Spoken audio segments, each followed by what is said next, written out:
Doctor, मला dandruff खूप जास्त होत आहे.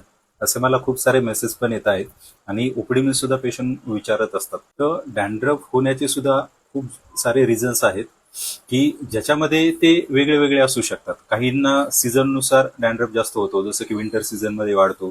काहींना ऑक्युपेशन रिलेटेड, म्हणजे जर त्यांचं काम डस्ट वगैरे पोल्युशनमध्ये असेल, आउटडोर असेल, तर त्यांना सुद्धा डस्ट पोल्युशनमुळे डॅन्ड्रफ होण्याचे चान्सेस जास्त असतात. आणि थर्ड थिंग की ऑइली स्काल्प असेल.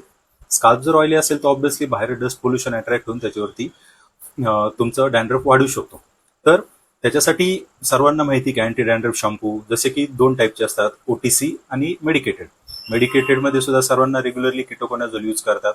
पण बऱ्याच जणांचं असं असतं की सर डॉक्टर, एक शॅम्पू यूज करून सुद्धा डॅन्ड्रफ वापस येतो. तो अशा वेळेस तुम्हाला स्किन स्पेशालिस्टकडे, प्रॉपर डर्मॅटॉलॉजिस्टकडे दाखवणं गरजेचं आहे. की कारण डॅन्ड्रफ हा खूप साऱ्या स्किन डिसऑर्डरमध्ये येऊ शकतो, जसं की सिबोरिक डर्मॅटायटिस, सोरियासिस, पी कॅपिटिस आहे. त्याच्यामध्ये सुद्धा एक्सटेन्सिव्ह इन्फेक्शन झाल्यावर डॅन्ड्रफ तयार होतो. तर असे खूप सारे रिझन्स आहेत.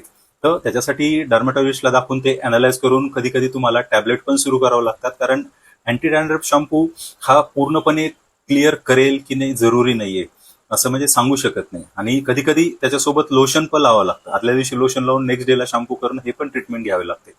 तर हे असं डॅन्ड्रफचं एकंदरीत आहे.